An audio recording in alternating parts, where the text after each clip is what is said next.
You're listening to Packers Talk Network. PackersTalk.com. Do you want to experience the thrill of a Packers game at Lambeau Field? If so, be sure to get your game tickets from the longtime trusted source in Wisconsin, Ticket King. Visit their locations in Milwaukee and Green Bay, or just go to their website, theticketking.com. Again, that's theticketking.com. What are you doing? Nothing, chilling at the Holiday Inn.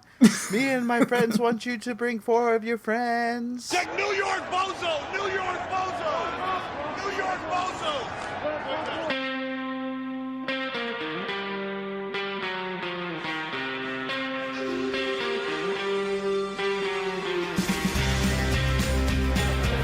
I got to get my biceps a little bigger. Yeah, you can always work on that. Or I could sure use a hot dog with chili. You know what time the game starts? Hey, you got any left-handed footballs? We need to fire him. Is anybody else tired, or is it just me? Good thing I'm in shape. You got any eligibility left? I got some advice for y'all. Take 2 weeks off, then quit.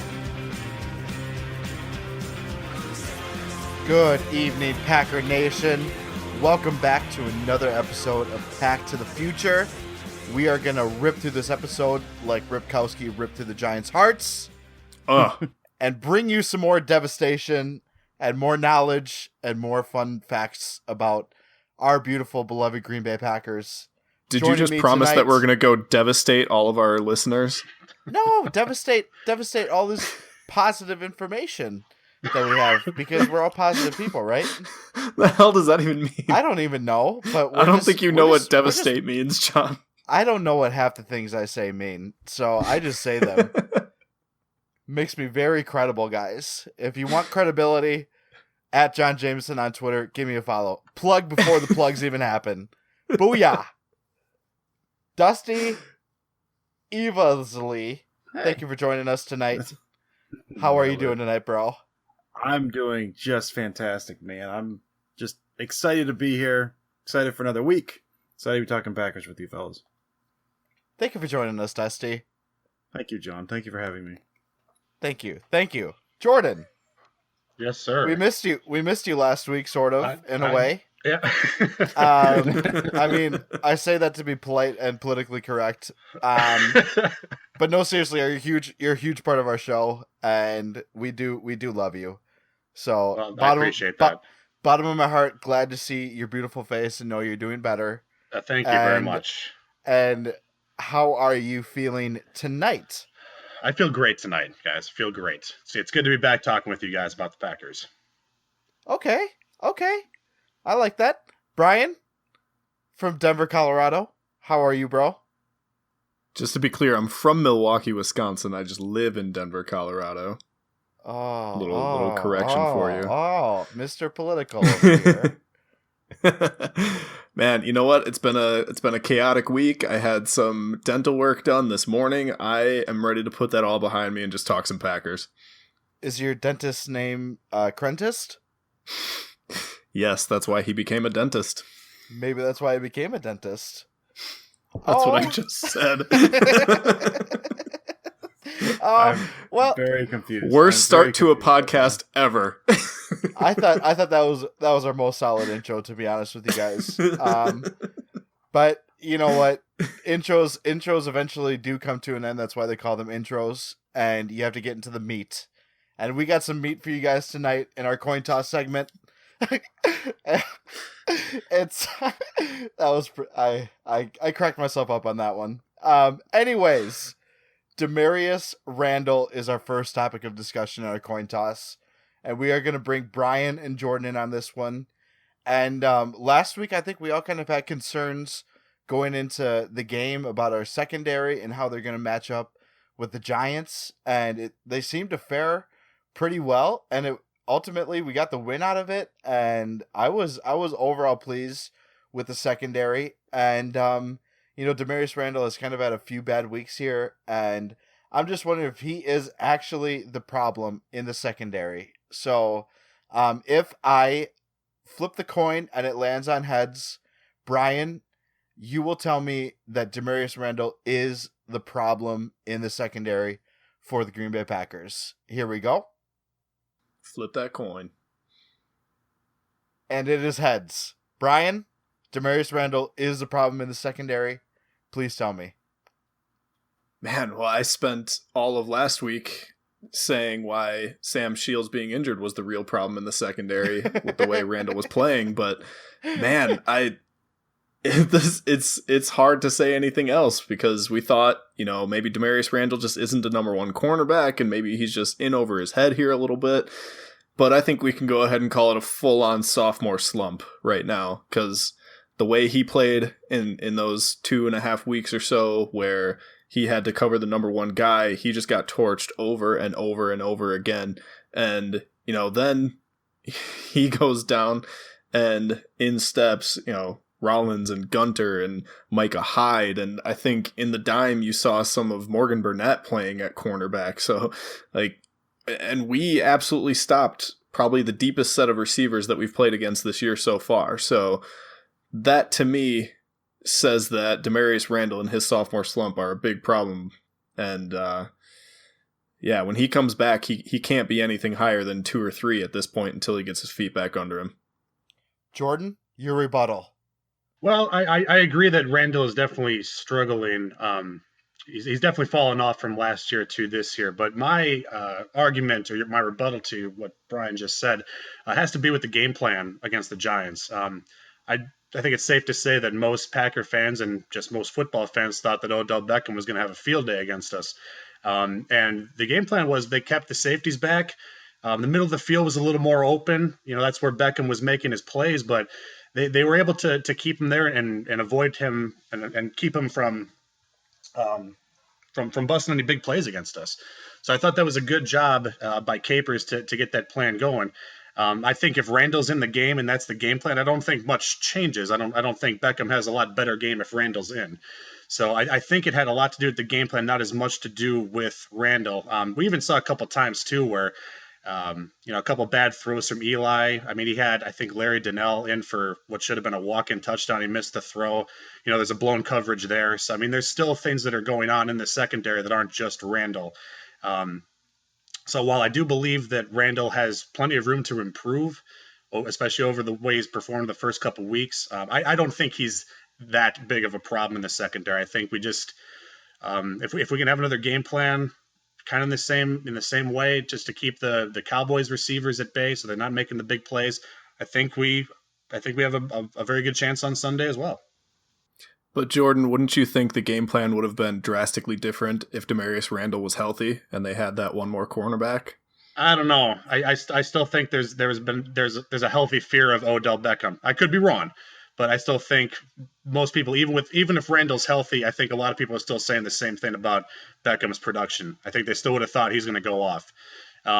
So I don't think that it could have been the case, but I think Capers, even with Randall, would have had a pretty similar game plan.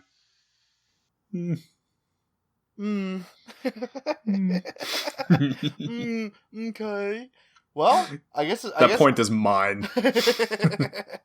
Well, I guess I got to pick a winner here, and I am going to welcome Jordan back to our podcast with a big loss. So, yep, just because I want to. Don't skip weeks. Don't be out gallivanting with your friends when we're supposed to be recording. Just things you should know by now, Jordan. Anyways, I love you, bro. I've learned my lesson. Have you though? Have you? I have. Oh yes. Now, Dusty, do you want to get in on the coin toss here or what? I would love to, man. I wanted to say so many things during that last one. I held off. I knew my time was coming through. I would have sided with you, Jordan. I want to let you know that. Well, thank you. Well, that's why Dusty is not the host. we're just a great team, guys. We all love each other. We're the 4 best friends anybody could have. Somebody who sides with Jordan would not make a good podcast host. Yeah, I don't know if I've ever picked Jordan as a winner. That's what I'm doing the whole year. Next topic, guys. Our run defense is probably facing the best running back we have played all year. Ezekiel Elliott, the hot rookie out of Ohio State University, the whatever they call themselves. I don't even know what their college name is. The Buckeyes. The Buckeyes. Don't they? Oh, they go the Ohio State University. Yes. That's what they say. Okay, Yes. glad That's what they say. got that off my mind. Anyways, Oh the man, Packers. it's been a long week, folks. It's been a long week, but we're powering through it. Like I said, we're ripping through it. Ripkowski. Run defense. It's pretty much a do or die week. We got to stop the run to win the game.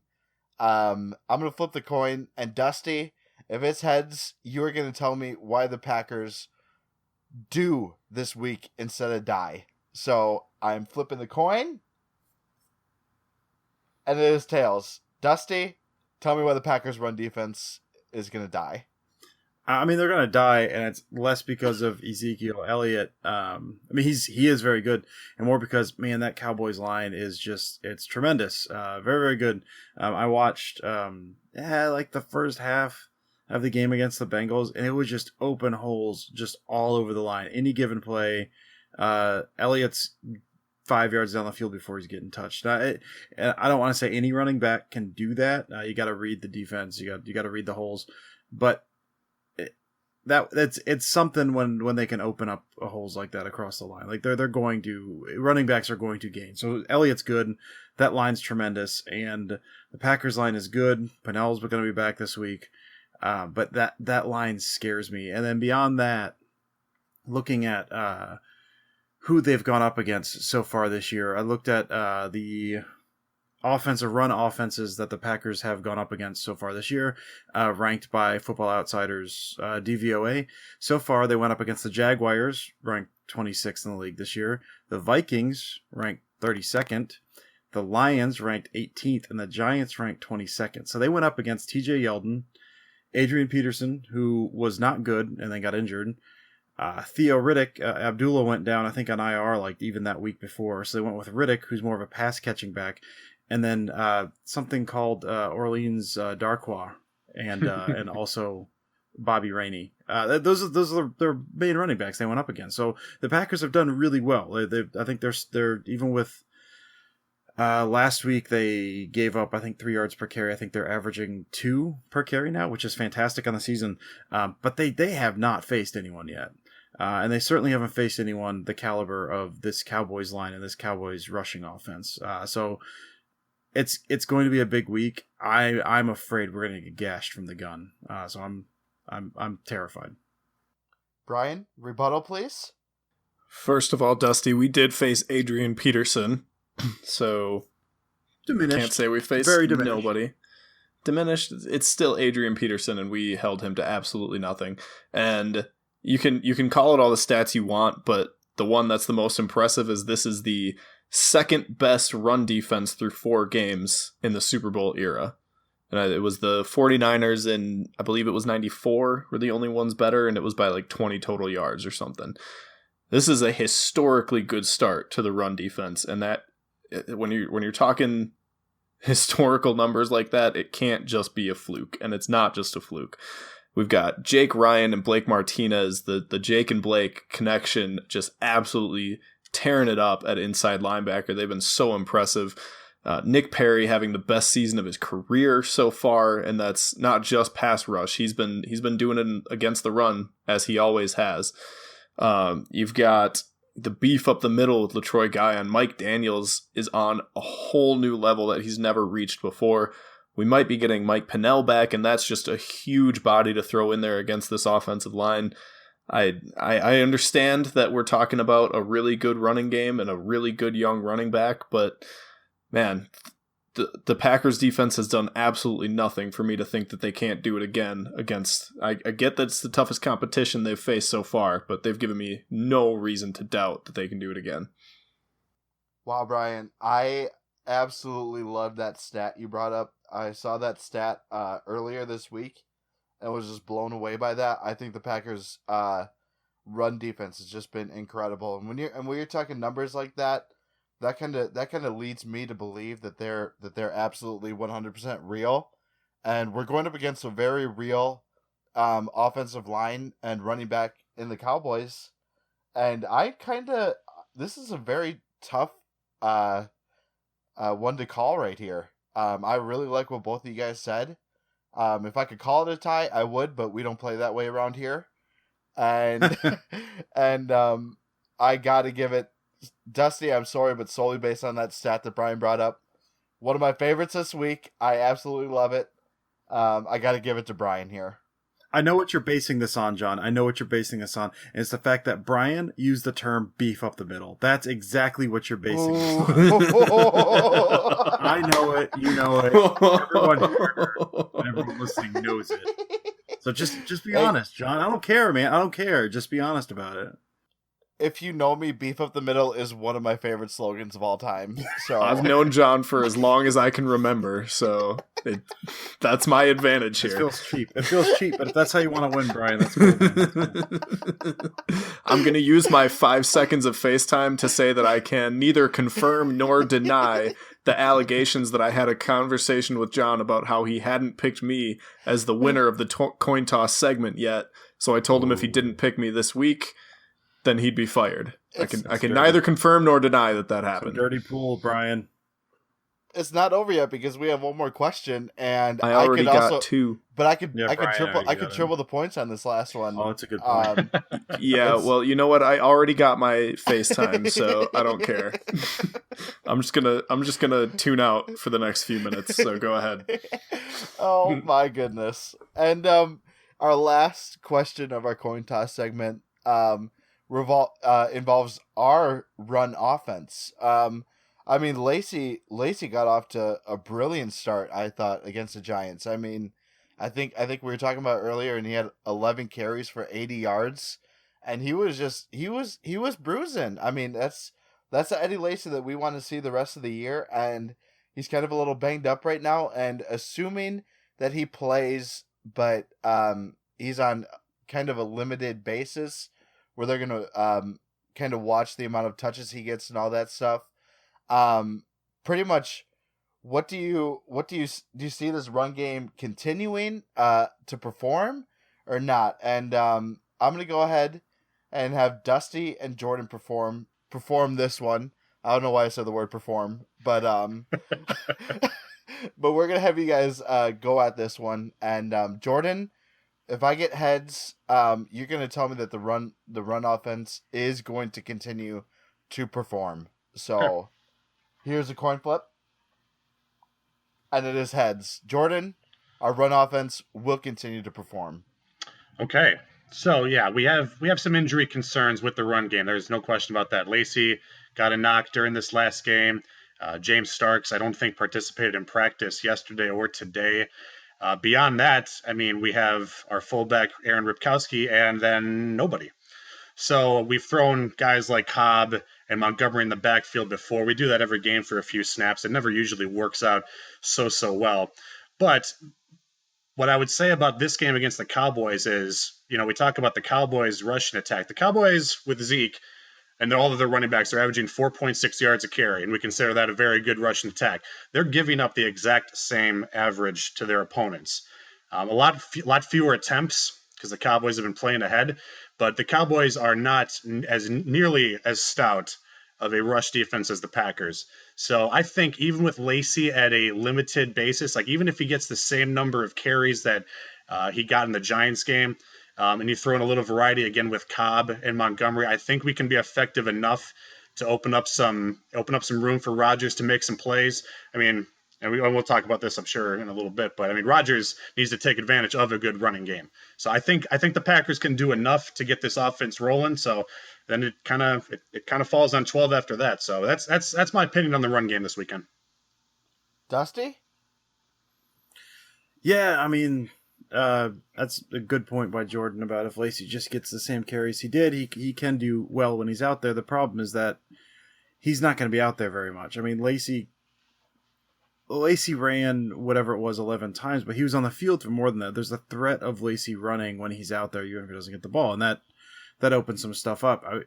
Like to Jordan's point, we've got Lacey, probably diminished, and then Ripkowski, who's got, I think, the only 2 carries of his career were last week. He may have had one earlier in the season. He had a catch last year, but he really wasn't on the field that much.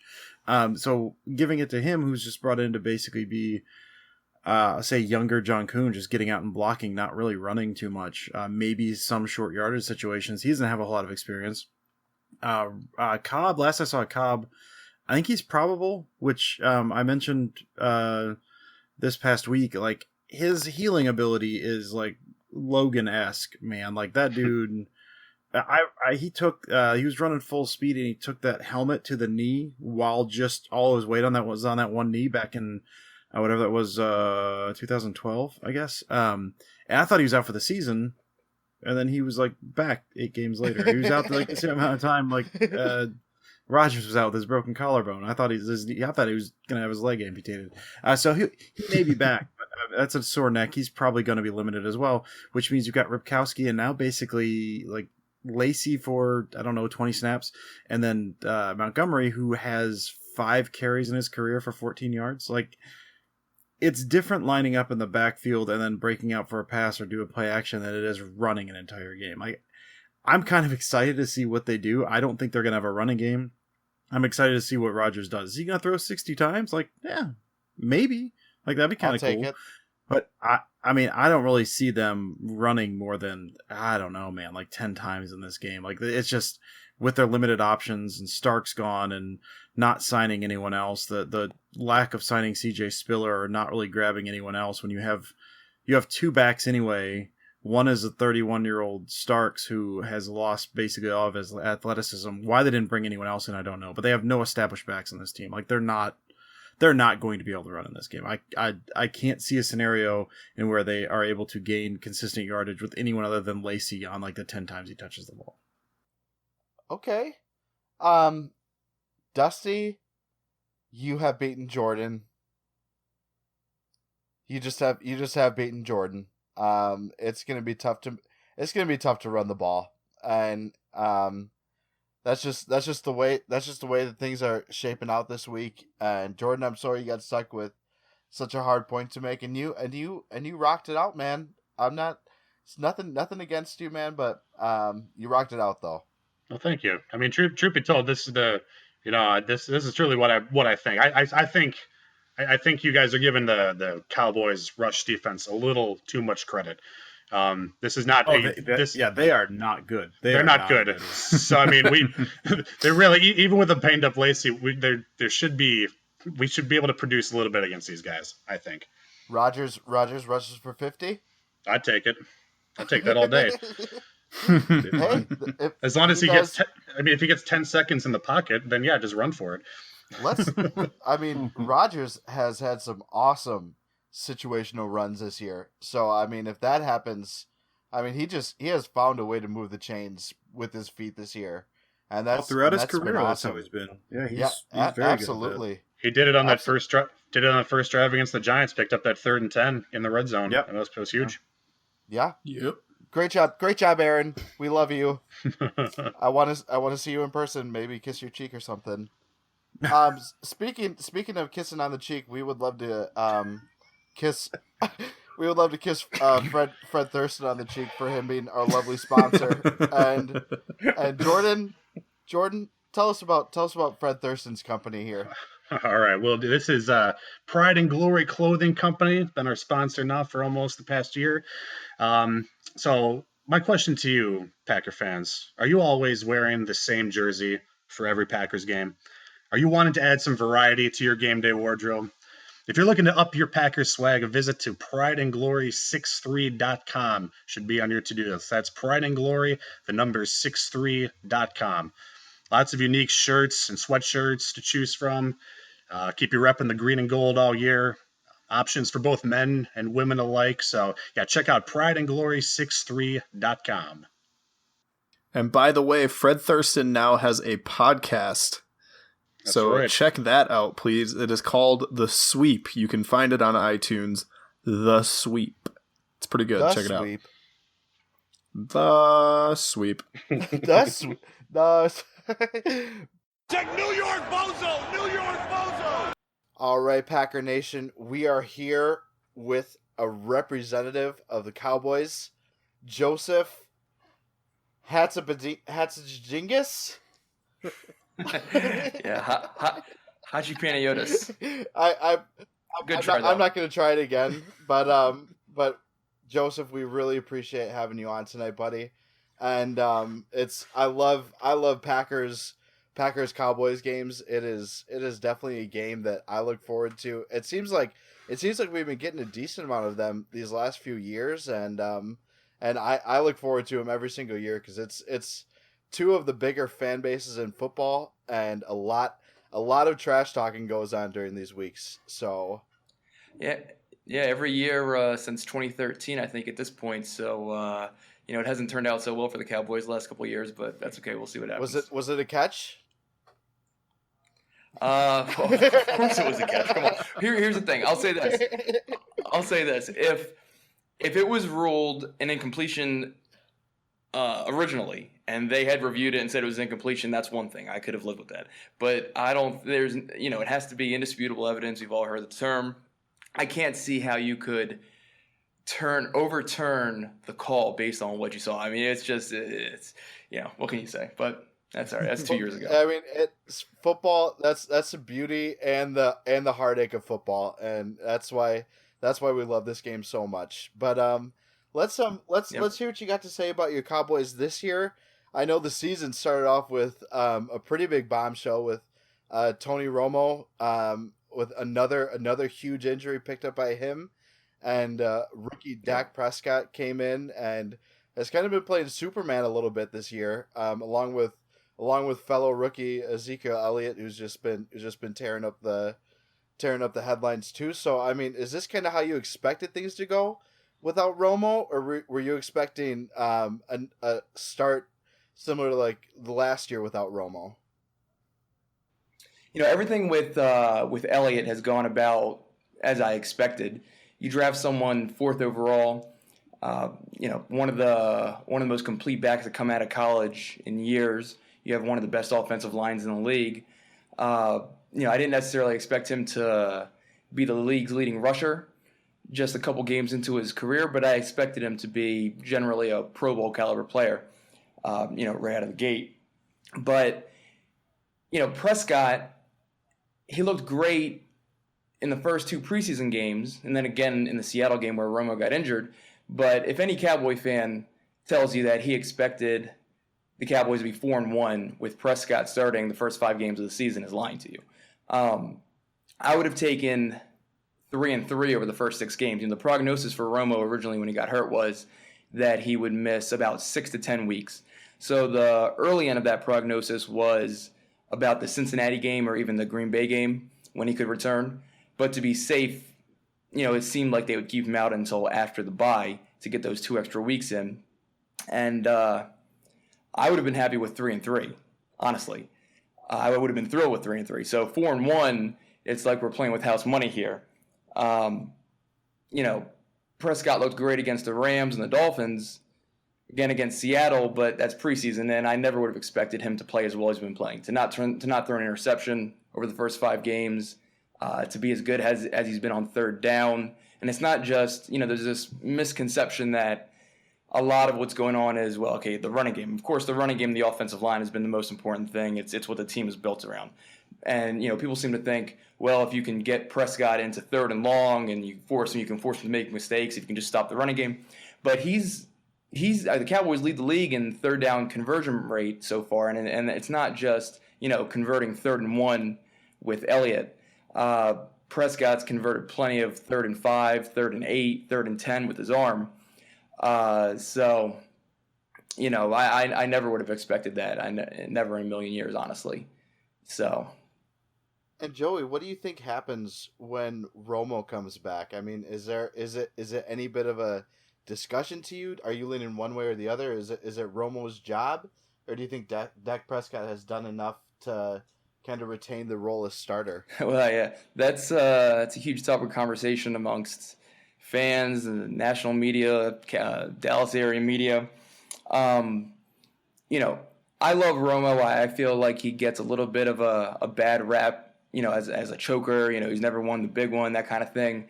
I feel like for years there, he was kind of the only thing the Cowboys had. It was basically him, Witten, Dez. It was Owens a couple years back, Terrell Owens.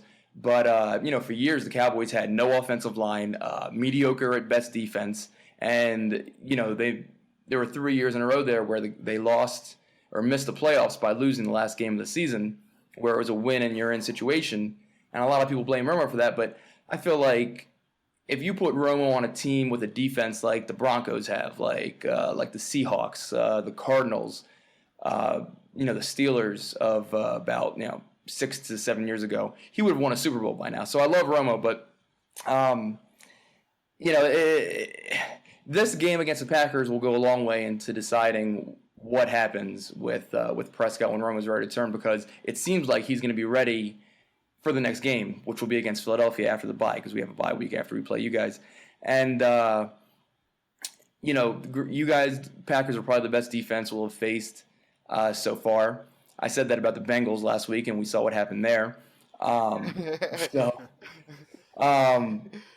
If we beat you guys and we're 5-1, Prescott plays well, how can you really mess with that chemistry, mess with that momentum? If we lose, and especially if he doesn't play well, then that'll bolster the argument for Romo. And, it's just difficult to take a young quarterback out who showed what he's shown, the poise, the leadership. He's averaging 8 yards per attempt. He hasn't thrown an interception. He brings an added dimension in the run game, which I think people haven't talked about much. Romo obviously is not a threat to run, but in the run game, the weak side defensive end has to account for the threat of the read option. And that's something that has kind of helped Elliott in the run game even more so. But then on the other hand, I think you could argue that the Cowboys, whatever you might think of their chances of winning a Super Bowl this year, I don't think they will be able to win a Super Bowl with the defense as it is. Defense has been okay so far, but it's not a great unit. I don't think they'll be able to win a Super Bowl without Romo returning to his level of play in 2014. And 2014 Romo is better than what Prescott is right now. Now, it's anybody's guess whether or not 2014 Romo even exists anymore, but I understand the logic behind wanting to see if he does. And, Prescott is not going to win. We're not going to go 15-1. We're not even going to go, I'm sure, 13-3 or 12-4 with him. But there's going to be a time when they're going to lose a game or two in a row, and that'll probably be the time Romo comes back in. And even if we lose this week, that might be enough to bring him in against Philadelphia. I really have no idea. But at the end of the day, I think Cowboy fans, I know, I'm talking mostly to Packer fans now, but Cowboy fans have to be really, everybody loves drama, but you have to be happy with where we are right now, because 90% of the league would love to be in a situation where you're deciding between, one of the bright young quarterbacks in the league and a guy who was an MVP candidate the last time he played a full season in 2014 or nearly a full season. So absolutely, that is quite the predicament you guys have there. But I mean, I feel like either way it goes, I mean, you guys have a pretty solid football team that you're putting on the field week in and week out. I mean, both those guys are pretty phenomenal, and that is something that we are going to be keeping our eyes on. I think the whole NFL is, because that's definitely a big talking point here, and just getting into this week. I know I like how you said too that this is a big showing week for Dak Prescott. So yep. I mean, you obviously have big expectations for this. Do I have big expectations? I mean, what do you think that they got to do to win this game? What they have to do to win this week, or what they do have to put themselves in a position to win. I feel like the number one thing is communication on the offensive line. You guys, you have one of the probably most exotic, creative defensive coordinators in the league, where you really only have, at times only one or two pure defensive linemen on the field. You're moving guys around. You have linemen standing up, linebackers with their hand on the ground. You're bringing linebackers, safeties on blitzes. And I feel like, you have the best run defense in the league statistically up until this point. And it's not necessarily because, you have 3 or 4 defensive linemen that are just putting their hand on the ground and two-gapping and holding up against the run. You're kind of doing it with, you're moving guys around, you're stunting, you're bringing guys from different angles. Sometimes, like I said, you only have one or two pure defensive linemen on the field, and the rest are linebackers, like Nick Perry, Matthews, obviously. And I feel like on the road with the crowd, the offensive line is going to have to be able to communicate the protections and understand that, or where everybody's on the same page, so they understand where the blitz is coming from, who's dropping, who's coming. Because, if it was in Dallas, it would be a little bit easier, but being able to communicate on the road is probably going to be one of the most difficult things with the type of defense that you guys run. And if we're able to do that, I think we'll be able to run the ball better than teams have up until this point. Still not, I don't expect 175 yards on the ground, but I would expect at least, more than the 40 or 45 yards I think you guys are giving up per game at this point. I would say, on the defensive side of the ball, the most important thing is to get pressure on Rodgers, obviously. I would say containing Jordy Nelson, but so far we've done well with kind of keeping elite receivers under wraps. We've gone up against Beckham, A.J. Green, Alshon Jeffrey with the Bears, and I don't think we've allowed a 100-yard receiver or even a touchdown from any of those guys. So, wow. Containing Nelson will be very important, but I think getting pressure on Rodgers is the number one thing. Our defensive line is not that great. I think we nearly doubled our sacks for the season last week against the Bengals. We had 4, doubled, and now we have 10. So, that worked against quarterbacks like Blaine Gabbert, Brian Hoyer, Kirk Cousins, Andy Dalton when you have a 3-touchdown lead before you know it. But if we give Rodgers 4 or 5 seconds to throw the ball, it's just, it doesn't matter who you guys have a receiver. He's going to find someone open. So on the defensive side of the ball, I would say getting pressure. That was that display you guys had against Cincinnati last week was just that has me on the edge of my seat going into this week. And if you guys play any bit like you played last week, it's gonna be a very close game, I think. And what do you see as far as a final score goes, Joey? Well, this is assuming that we got a couple guys who missed practice or who have been kind of questionable lately. Tyron Smith, he played last week, but he missed practice today. Dez obviously hasn't played in the last 2 games, so we're not really sure if he's going to play. Lacey, for you guys, has been, he came out of the game last week, and it's a little questionable whether or not he plays. For the purposes of making a prediction, I'm going to assume that all 3 of those guys play. But obviously, if any of those guys miss the game, that changes it. But it's a great matchup. 2 historic franchises. You have the top run defense in the league versus the leading rusher, the best offensive line most likely in the league. You have a quarterback in Rodgers, who's a future Hall of Famer. Prescott is one of the bright young stars at the position in the league. I think the Cowboys could win this one. If this was in Dallas, I would probably pick them to win.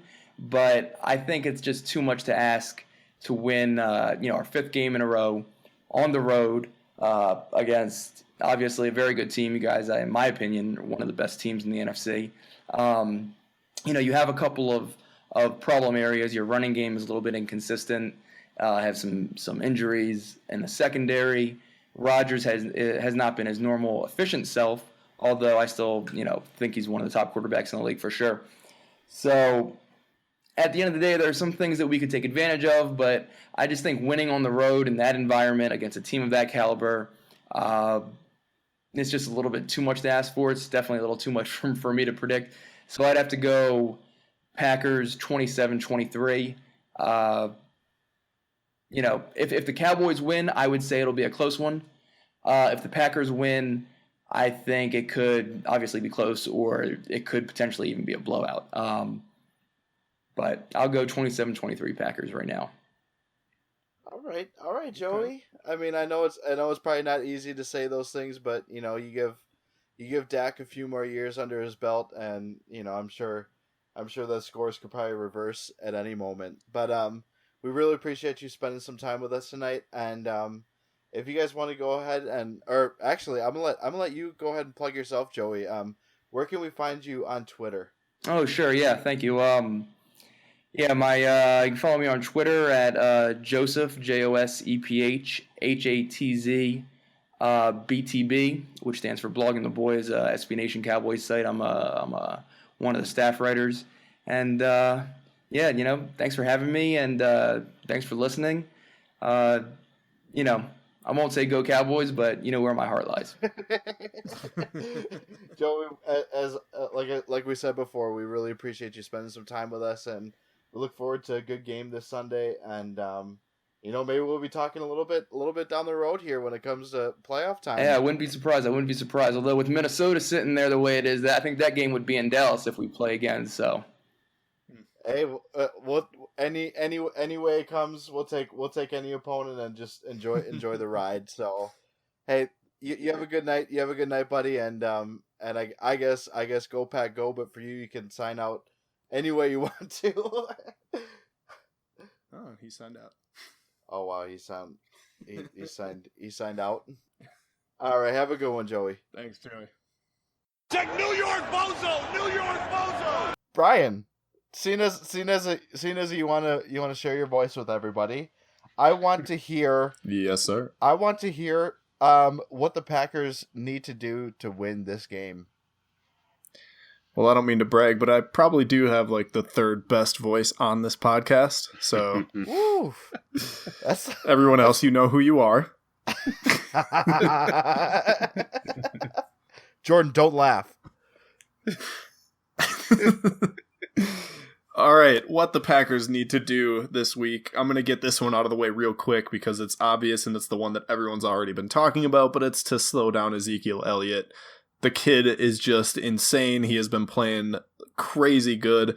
The Cowboys caught a lot of slack for drafting a running back 4th overall, but I never understood that. If you think you got your player, you take him, and he has proven exactly why they picked him. I mean, to plug in that good of a running back behind this good of an offensive line, that was obviously a good pick. So we got to slow him down. I doubt we'll contain him the same way that we've contained everybody else, but we can still stick him to below what he's been doing on average. The other thing defensively, Dom Capers, who has done a fantastic job this year, he has a history of getting torched by dual threat quarterbacks. So I'm a little concerned about Dak Prescott doing the little tuck and run and running option plays and things like that where he can really gash us for some yards. As far as running game is concerned, that's what concerns me more than Ezekiel Elliott even, is that those pass plays, if they break down, Prescott can run, and he can run well.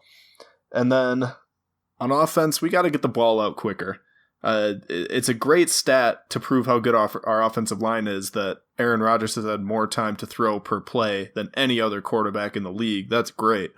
But, I mean, look at the stats. I mean, Aaron Rodgers, his completion percentage, his touchdown percentage, his QB rating, they're all much, much higher when he gets rid of that ball in 2.5 seconds or less than when he hangs on to it for 3 or 3.5 seconds.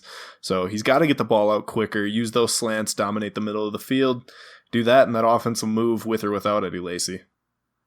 Okay. Dusty, by the numbers, what are the numbers? All right, so I have found that I have a tendency to ramble and focus on a lot of stats, and so I'm going to pare it down a little. And part of what helps with that a little bit is we talked about the run game quite a bit already, and so I don't really want to get into that. What I do want to get into is something that plays off of the run game, and that is the Cowboys running play action. Cowboys run play action right now on 24% of their passes, which is, I believe, this tied for highest in the league or second highest in the league or something. It's up there. It's not a surprise they run it that much because their running game, as we talked about, is so good. The pass play action game is only effective when there's a threat of the run, and the Cowboys have a threat of the run. So they run it for 24% of their passes, and they average 10 yards per play while doing that, which is second highest in the league. Or no, I'm sorry, sixth. They're ranked sixth on their play action game, and 10 yards per play. And again, 10 yards per play 24% of the time, like that's kind of insane. And the Packers have a tendency to struggle on play action. I looked at a play on in my article, my Eye in the Sky article this past week, where one of the reasons Blake Martinez has a tendency to bite hard on play action. He didn't play as much this past game. I think he played less than 20% of the snaps. It was more Joe Thomas, but that middle of the field can get sucked in very, very easily, especially against a good running game. So far in the year, the Packers are 19th in the league against play action, allowing 8 yards per play. So, which is almost a full yard more than they allow on non-play action passing plays. So, if the Cowboys can get their run game going, which I believe they will, to what Brian said, I don't know they'll be as effective as they have been so far this year, but I do believe they'll be able to get it going. So if they can get it going and they have the threat of the running game, you can suck those linebackers, suck those safeties up. You now have basically one of the best in the league at running play action against a below average team defending the play action. So they could get killed on play action if they're not careful. So again, it's not the running game. It goes off the running game. That's something to look for in addition to that. If the Cowboys get the running game going, watch for the play action because that could be what ends up deciding this game. You heard it here first on Back to the Future podcast, everybody. That is some wisdom right there. And one thing we absolutely love here is when you guys chime in and you want to hear the guys that we have going on this podcast answer your questions that you got for us. So Jordan, you got a couple questions for us this week? We got a couple questions, yes. First one that we're going to dive into is actually from Fred Thurston, our good friend. Is all this media scrutiny building a wedge between the fans and the Aaron Rodgers Mike McCarthy duo?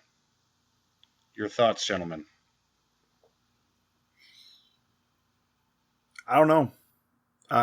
It's hard to say. Hard to say it's not. I guess. I mean, not fully. We don't know exactly what's going on behind there, but it does seem like they've become a little more testy with each other and with the media as of late. So you can't say for sure, but it's hard not to notice something. Yeah, I tend to think the frustration itself doesn't stem directly from the media scrutiny or the fan scrutiny. I think it comes from the frustration with the offense. I think that's where it starts. Obviously, all the media questions don't help, but I think there is great frustration with how the offense is performing right now. So I think if this offense comes out and has a great game, I don't think this isn't an issue then after this week. So I think it could go away real quick with one big game. Yeah, I agree with Jordan on this one. I have a hard time believing that fans, even with the Twitter voice and the Facebook voice, that they really have enough power to drive a wedge between a quarterback and a head coach who have been on the same page for, 10 years, 8 years, however long it's been. I don't even care. It's just, if there's a wedge being driven between them, it's because of them. It's because of frustration on the offense. It's because of disagreements in-house. If there's a wedge, it's not because of the assholes on the Journal Sentinel website making ridiculous comments about firing McCarthy and benching Rodgers all at the same time. It's because of in-house issues. I would agree. We got one more question. This is from Brian Stageman. The question is, if you could kick any Packer adversary, past or present, in the shall we say the lower region, the nether regions, the nether region. There we go. Who would you choose? Brian, let me ask you this question first. Man, there are so many good ones to pick, but I'm gonna go ahead and say Ndamukong Suh, and it might just be because he's the freshest in my mind, but man, it's not so much the acts, because the things that he did to Packer players weren't anything worse than Warren Sapp or Chris Hovan or Randy Moss or anything like that. It's his response after and his refusal to just man up about it. When he did the stomp on, I think it was TJ Lang, He said, I was trying to find my balance. And, like, you can watch that video. Nobody finds their balance that way. Or when he stepped on Aaron Rodgers' foot and said, it wasn't on purpose, man. I didn't even feel it below me. Like, you took a step 3 inches higher in the air. You didn't feel that? Like, you're a kid with his hand caught in the cookie jar saying you weren't even hungry. Like, just man up and say, yeah, I'm kind of a jerk and I like to step on people. I'd have more respect of that. Yeah, you mentioned some of the other names that I would have gone with. I remember, beginning of the millennium, early 2000s. I mean, Chris Hovan. I don't think on any of these rival teams there's been a more disliked player. I can't. There are players like a Culpepper. Or just guys that always seem to do well against the Packers. Just guys that got annoying. Guys like Urlacher. I wouldn't put them the answer to this question because they weren't bad guys, but I remember Chris Hovan, getting on my nerves and definitely getting a lot of Packers fans' nerves. Is all the Vikings of all time ever an answer? Yes, because that would include Jared Allen. That's Brian. That is exactly who I was going to say. I was like, when he was down there doing his little stupid roundup thing, his legs are already spread apart, and I could just deliver a swift kick right to... Honestly, I'd prefer to kick him in the face, if I'm being totally honest, but... But he has a helmet on, and... I mean, he probably wore a cup knowing that guy, because I think everyone who ever played him wanted to do that. But mine is for sure Jared Allen. While he's down there doing that stupid celebration. That's fair. I'm gonna go off a little. I'm not gonna pick a Viking, I guess. So Stageman picked Sap, which That's man, like one. it's easy to go with that. I wanted to kind of go with Sap, but since he said it, I don't want to go there. But man, just based on what he did to Clifton alone and the whole like. He threatened to fight Mike Sherman, who was like 90 years old at the time. Put a jersey on. Put a jersey on. Like, just what a jackass. Like, I hated that guy. But I'm going to go with, it was less jerk moves like that. And just, I hated facing him. And part of it was because he was good, and part of it because he cheated. Not cheated. Yeah. Well, cheated. I'm gonna go with Michael Irvin. Man, I hated Michael Irvin. And part of that's because the Cowboys all like just killed the Packers every year for a while there, and also because Irvin had that stupid like run to the sideline and then the ball's coming and then he extends his arms, which I swear to God were like 8 feet long, and then he's like shoving Craig Newsome like into the bench. And then he's just wide open all the time. And it was just never, ever called. Just between that and, like, Alvin Harper just leaping over Packers, man.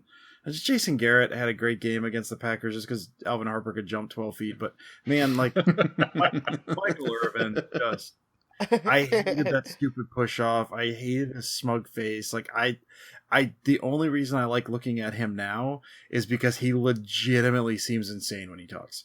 But even then I mute it. I don't want to listen to him. But man, just that push off, those arms. I think of Michael Irvin. I just think of those arms extended and a defender 15 feet away from him, and then him going like, well, I don't know why you think I did anything wrong.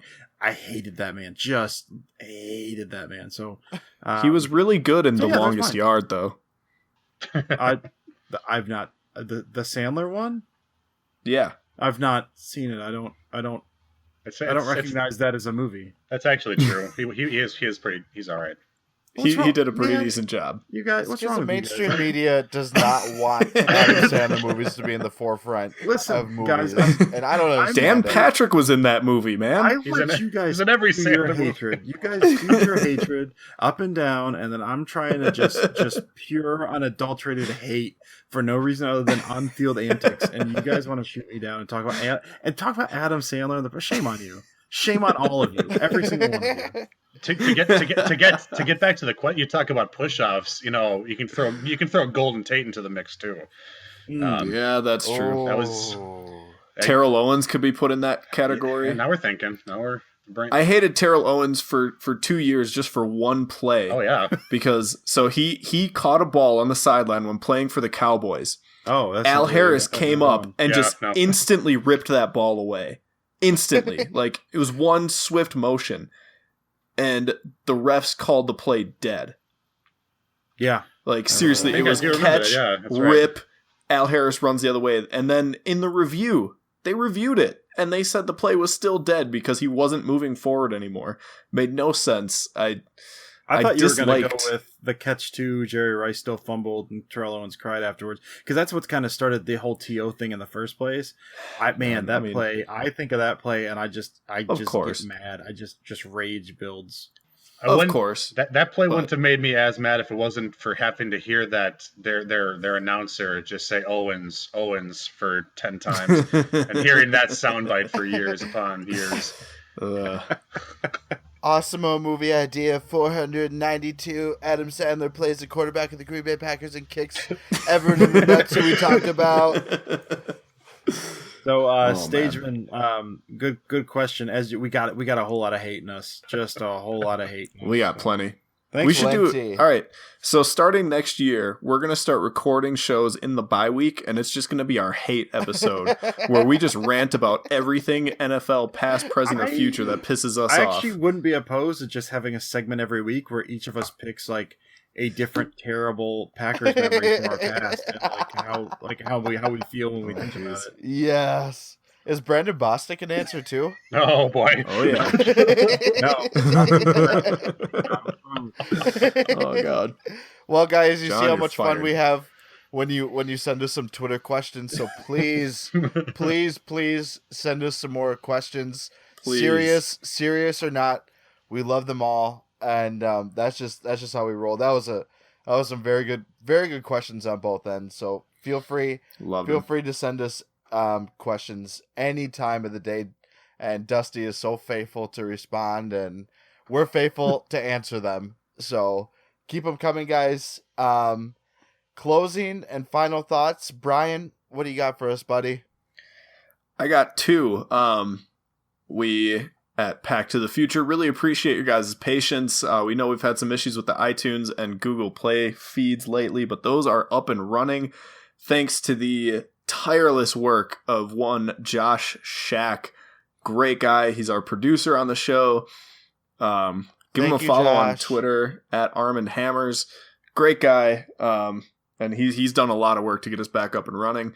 And again, thank you for your patience. I know this is the second week in the show in a row where the show is coming out late, but appreciate your patience. There's been a lot of chaos here at Pack to the Future, but a lot of things in the works, and we promise it's going to be worth it in the end. So stay tuned. We've got some announcements coming out next week. Awesome. Brian, where can we find you on Twitter? You can find me at PTTF_Brian. The PTTF is for Pack to the Future. Pack to the Future, sexy radio voice here. That is right. Doc Love, John Jameson, radio sexy voice. Should I start doing the entire show in this voice? Yes. Would that Too sexy. increase our female listenership? Too sexy, Brian. I can't handle it. I wouldn't be able to do it. Jordan, in your sexiest radio voice. Actually, you have the sexiest radio voice. Give us your final thoughts. Who, me? Oh God, no! Go back to the Sorry, other one. I'll go Please back no. to normal. Sorry, here we go. Yeah, that was oof. I'm not sleeping tonight. That's for sure. My goodness gracious. There we go. Got the vapors. All right, my final thought. Certainly, we just want to echo everything that Brian mentioned with regards to Pack to the Future.